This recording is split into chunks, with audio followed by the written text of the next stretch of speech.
My parents forced me to live as their dead son for 15 years, so I escaped and never looked back. A year later, my mom showed up, begging for the daughter she threw away. My parents chose my gender for me, and now I want to switch back. It all started when I was 5 and I noticed them calling me Andrew instead of Amelia. They started dressing me in polo shirts and other boys' clothing, and since I didn't have any siblings, I thought it was normal. In fact, I played along. I let them cut my hair super short and corrected anyone who used she, her pronouns. My parents decorated my bedroom walls with NBA posters and action figures. It was around this time that I learned that getting my parents to love me was infinitely more important than what I wanted. So when I wanted to play with Barbie dolls and have sleepovers with my female friends, I didn't care. I figured eventually those worldly desires could be extracted from my body, and eventually my dream could come true, to be the son my parents always wanted. So even when I started elementary school, I used the boys' bathrooms. I even remember attempting to use the urinal. Naturally, this led to a few questions arising, but I'd always shut them down with authority and tell them,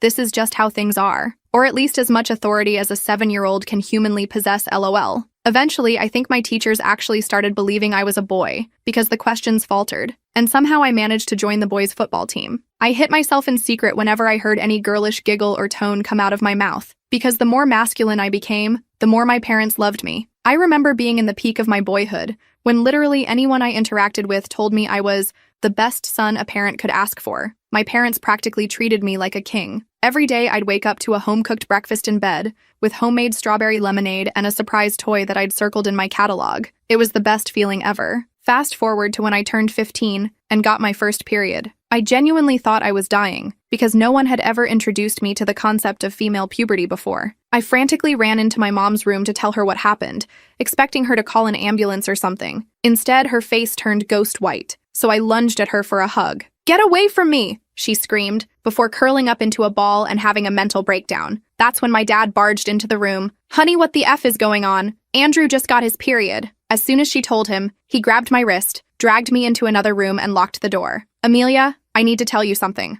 It was the first time my dad had ever called me Amelia, so I knew it was serious. "You may have noticed by now that you aren't exactly a boy." I nodded in relief. It was a truth that I had waited to be acknowledged for a very long time. And that's when all the pieces of the puzzle finally came together. Turns out I did have an older sibling, a brother, one that my parents were extremely excited to raise. But there were complications during his birth, and my mom had a miscarriage. My dad tried to convince her to take some time off work and let herself grieve, but she refused. And instead, she kept pushing my dad to put a baby inside her. So when they found out I was a girl, all the grief that my mom had suppressed resurfaced, and the only way my dad combated it was by raising me as Andrew instead of Amelia. That's when my dad broke down in tears. It was one of those extremely painful sobs, and I could tell he was just letting everything out. I froze, the truth hitting me like a punch to the chest. My entire life had been built on the ashes of a brother I never knew existed. Still, I was somewhat relieved that my facade was finally over, because I wanted nothing more than for my parents to love me for who I was, until my dad proceeded to take my silver lining and shut all over it. "Son, I need you to keep being Andrew for a while, just until you move out. Think of it as a favor to your mother." "A favor?" I snapped. "I've been living my entire effing life hating myself for who I was, all because of you." My dad's eyes were instantly filled with sorrow. I knew he was just trying to keep the peace and make everyone happy, but enough was enough. I barged out of the room, and that's when I was faced with my mom. "Andrew, are you okay? How are you feeling?" "I'm not doing this anymore, Mom. This isn't right. I'm sorry for your loss, but I can't keep suffering." She looked like she had just been slapped in the face. I immediately left the house and went on a little shopping spree with the money from my babysitting job. For the first time, I bought exactly what I wanted. Dresses, skirts, heels, and I looked damn good too. Unfortunately, my mother disagreed.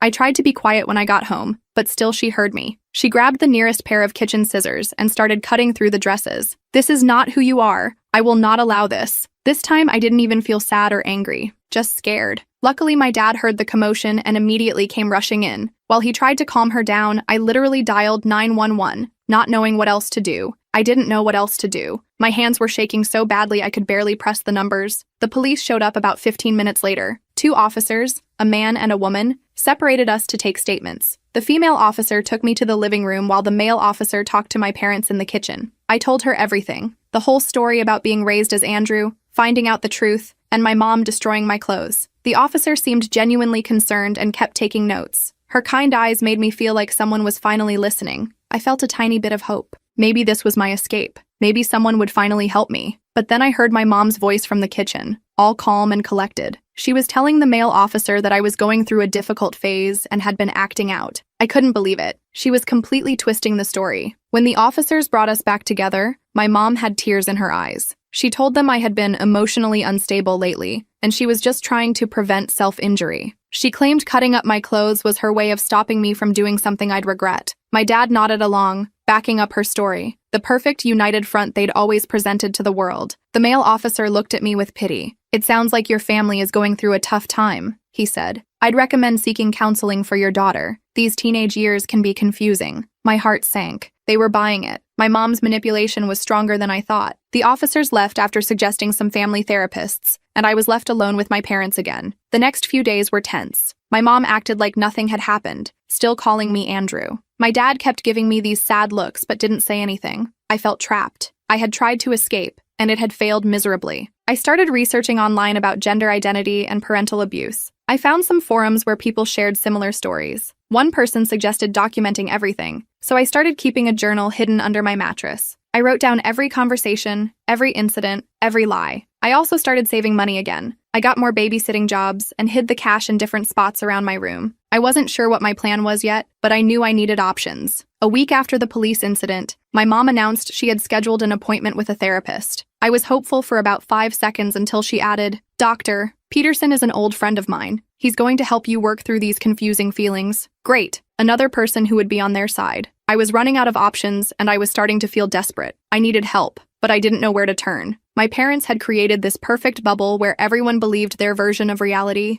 How was I supposed to break free? The first session with Dr. Peterson was exactly what I expected. My mom sat right next to me the entire time, squeezing my knee whenever I tried to tell the truth. Dr. Peterson kept referring to me as Andrew and talking about phase confusion and identity disorders. I just nodded along, knowing this wasn't real therapy. This was damage control. After we left his office, my mom seemed pleased. "See, Dr. Peterson is going to help you get past this confusion." I didn't respond. I was learning that silence was sometimes my best defense. That night, I added Dr. Peterson to my journal entry. I wrote down every leading question he asked and how my mom manipulated the session. My journal was getting pretty thick with entries. I hid it in a new spot every few days, paranoid my mom would find it during one of her room cleanings, which were really just excuses to snoop through my stuff. The next day at school, I decided to talk to my guidance counselor, Ms. Rivera. She had always seemed pretty cool and understanding. I waited until lunch period and knocked on her office door. "Come in," she called. When I entered, she smiled. "Andrew, what can I help you with today?" I took a deep breath and told her I needed to talk about something serious. I explained that I was actually born female, that my parents had raised me as a boy, and that I wanted to be recognized as Amelia now. I didn't go into all the details, but I gave her enough to understand the situation. Missy Rivera's expression changed from surprise to concern. She asked a few questions, then told me she would need to contact my parents and possibly Child Protective Services. My stomach dropped. I begged her not to call my parents yet, explaining what happened with the police. She reluctantly agreed to hold off for a day while she consulted with the school administration. I left her office feeling a mix of hope and dread. Would someone finally believe me, or would this be another dead end? I got my answer the next morning when my mom stormed into my room before school. "What did you tell that counselor?" she demanded, her face red with anger. Apparently, Ms. Rivera had called despite her promise not to.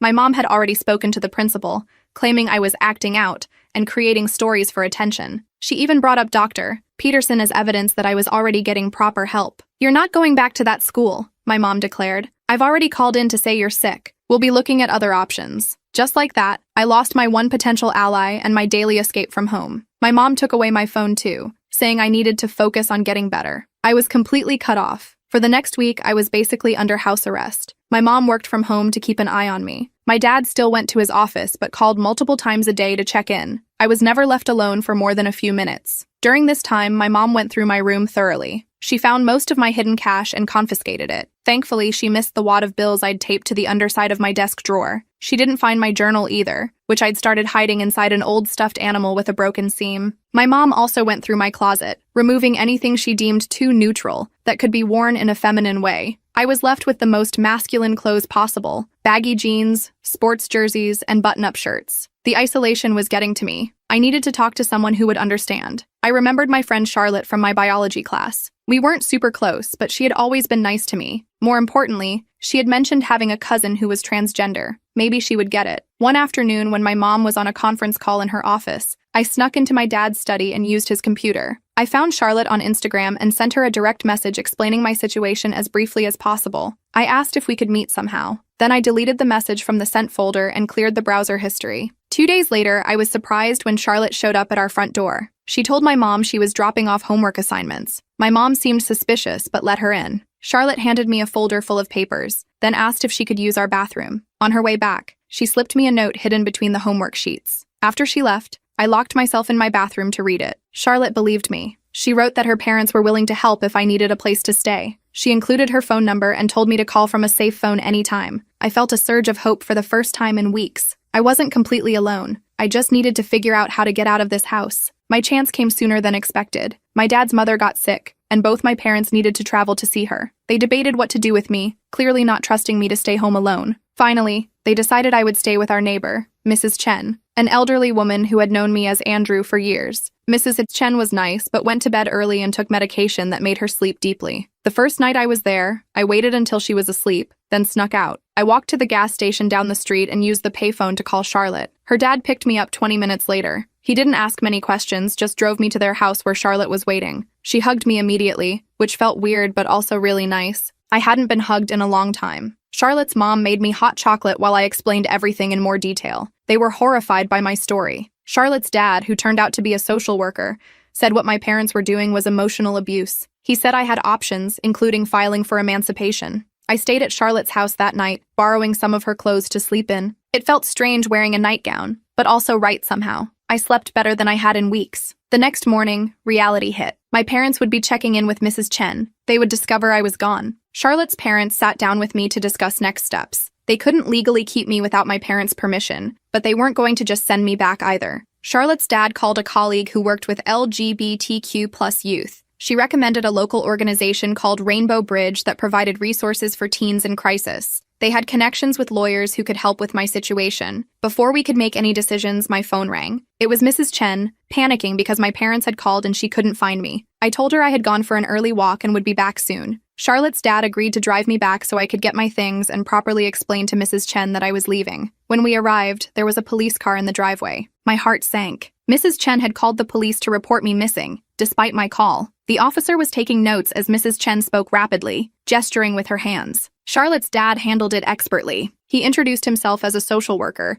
and explained that I had reached out for help due to an abusive home situation. The officer seemed skeptical at first, but Charlotte's dad showed him his professional credentials and explained the situation in detail. He described the emotional abuse I'd experienced and how my parents had been forcing me to live as a gender that wasn't mine. He mentioned the involvement of Rainbow Bridge, a respected organization the officer recognized. After a lengthy discussion that included calling his supervisor and consulting with a youth services liaison, the officer agreed to let me leave with Charlotte's family temporarily while the situation was investigated properly. He took detailed statements from both me and Mrs. Chen, then helped me gather my things. Mrs. Chen looked confused and worried, but the officer assured her she had done nothing wrong. As we were leaving, my phone rang again. It was my mom. I showed the screen to Charlotte's dad, who nodded encouragingly. I answered, trying to keep my voice steady. My mom was furious. She demanded to know where I was and why I had left Mrs. Chen's house. I took a deep breath and told her I was safe but wasn't coming home. I was getting help from people who accepted me as Amelia. There was silence on the other end. Then my mom's voice turned ice cold. "You're making a huge mistake. We're coming home immediately. This little rebellion ends now." I hung up, my hands shaking. Charlotte's dad put his arm around my shoulders and led me to the car. "Let's get you somewhere safe," he said. The next few days were a blur of meetings and phone calls. I spoke with a counselor at Rainbow Bridge who specialized in transgender youth. She helped me understand that what my parents had done was a form of conversion therapy, forcing me into a gender identity that wasn't mine. She also connected me with a lawyer who explained my legal options. Meanwhile, my parents had returned home and were on the warpath. They filed a missing person report, claiming Charlotte's family had kidnapped me. They called everyone they knew, spreading a story about how I was mentally unstable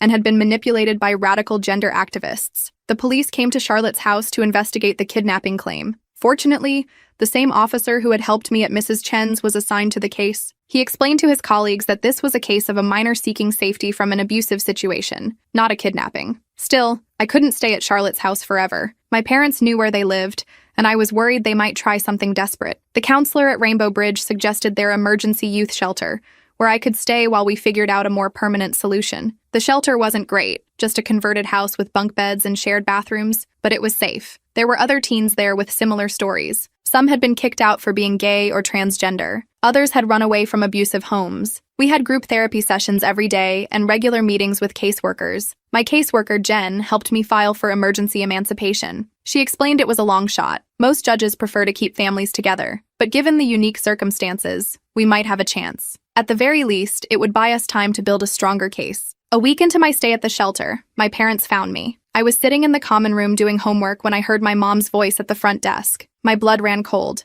I slipped out the back door and texted Jen, who came immediately. By the time I returned with Jen, my parents were arguing with the shelter director. My mom was crying, claiming they just wanted their son back. My dad was threatening legal action against the shelter for harboring a minor. Jen stepped in, explaining that I was under the protection of Rainbow Bridge and had filed for emancipation. She showed them the paperwork. My dad's face turned red with anger, but my mom just looked defeated. "Can we at least talk to our child?" my dad asked, carefully avoiding using either name. Jen looked at me questioningly. I nodded. I needed to face them eventually.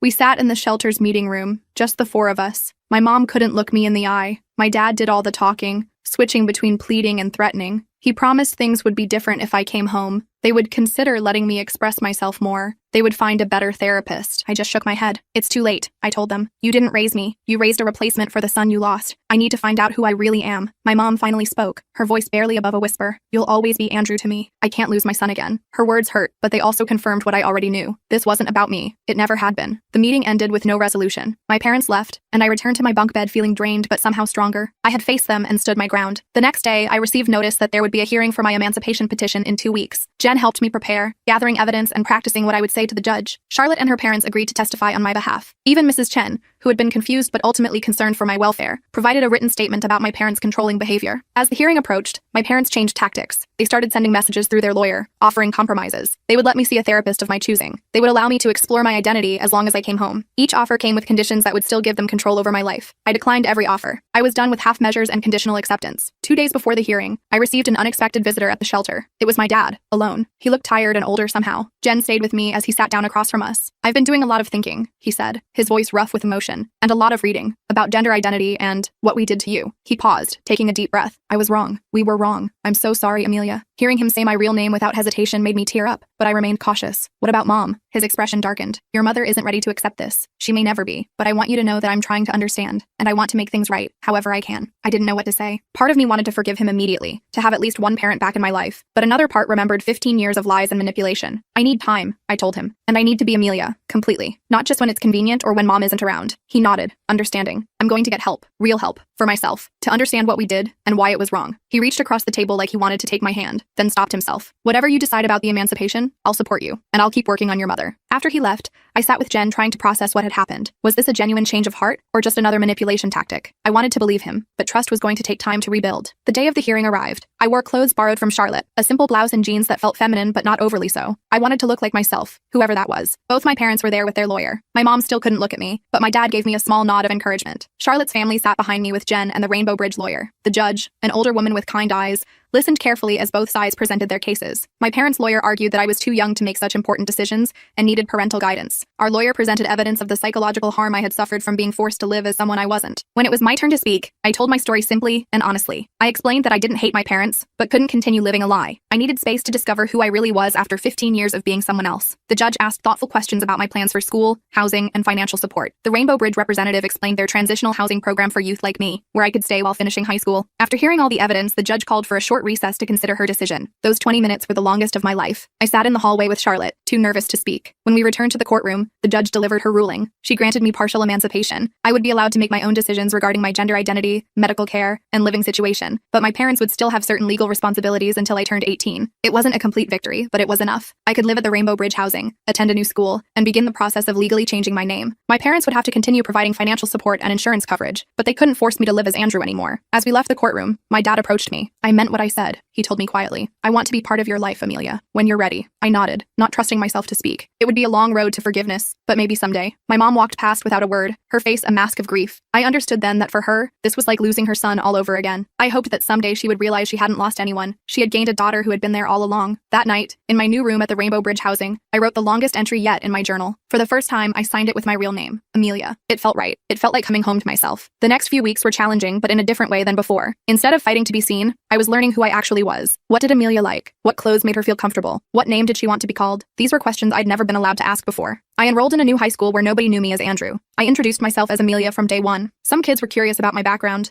but most just accepted me as the new girl. It was refreshing to start over without the weight of my past. Charlotte visited often, helping me shop for clothes and giving me tips on hair and makeup. I wasn't interested in being super feminine, that wasn't me either, but I enjoyed exploring styles without judgment. I cut my hair in a bob that felt right for my face, and I started wearing clothes that expressed who I was, rather than who anyone else wanted me to be. My dad kept his word. He started seeing a therapist who specialized in LGBTQ+ issues and joined a support group for parents of transgender kids. He called once a week, always careful to use my correct name and pronouns. Our conversations were awkward at first, but gradually became more natural. My mom remained distant. She sent money as required by the court, but included notes addressed to Andrew. I returned them unopened. It hurt, but I understood she was still grieving for someone who had never really existed. One day, about 2 months after the hearing, I received a package from my dad. Inside was a photo album I'd never seen before. It contained pictures of me as a baby, before they started calling me Andrew. There I was in pink onesies, with tiny earrings and a headband with a bow. There were photos of my mom holding me, looking tired but happy. Along with the album was a note from my dad. These belong to you all along. I'm sorry we tried to erase this part of your history. I cried as I flipped through the pages. Here was proof that Amelia had existed from the beginning. She hadn't been erased completely. She had just been waiting to be rediscovered. That album became my most treasured possession. It was the bridge between my past and my future, proof that I wasn't starting from scratch but reclaiming something that had always been mine. The album became my anchor during those first few months of independence. Whenever I doubted myself or felt lost, I'd flip through those baby pictures and remember that Amelia had always existed. I wasn't becoming someone new. I was returning to who I was meant to be all along. Living at the Rainbow Bridge housing was actually pretty cool. I shared a small apartment with 2 other teens, Lisa and Harper. Lisa was there because her parents kicked her out when she came out as lesbian. Harper was non-binary and had run away from a super religious household. We all had our own rooms but shared a kitchen and living area. It felt like a weird little family. My case manager Jen checked in weekly to make sure I was doing okay with school,